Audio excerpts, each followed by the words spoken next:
Kibaru amta Burkina Kaufe, Burkina Faso, Douanlaka, Olu, Bolo da Drogu Doka, before my chambre indien, kilogramme binani, ani woro, buruburu segi,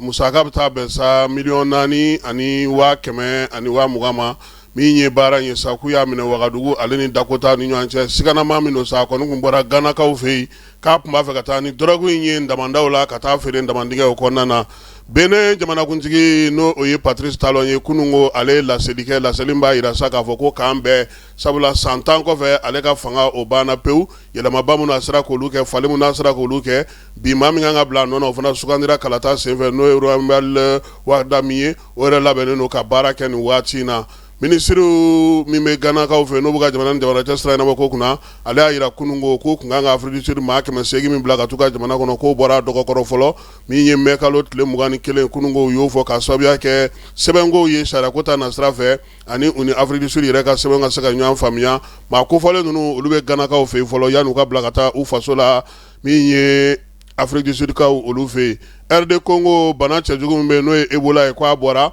ma keme woro ko aye odemine ma keme ani bisbani konondo ko o fatura ka bana in ko abe kata tugu na be kata te ferani da balika nga nyini laboratoire tugu kulbe wuliga jola ya sa bana mesaka kumbe tugu mina Fransika o fe samba kleni samba flani kononton panguru do konu kumboto Rio Brazil ka o fe o kon bora ka bi Fransika o ulu fe kiri tike karala kunungo ka ira saka fo komi Fransika Air France an RBC kulu no bala kosebe ya sa we saka jo joro la tuko na mamunu be la nulu kasara la ko ensefe ani mamunu fatura kulu ka haka uduma krengrene ala Donald Trump ale ada kunungo maut loka kuna fondi jere do senfe kulu na uliga joke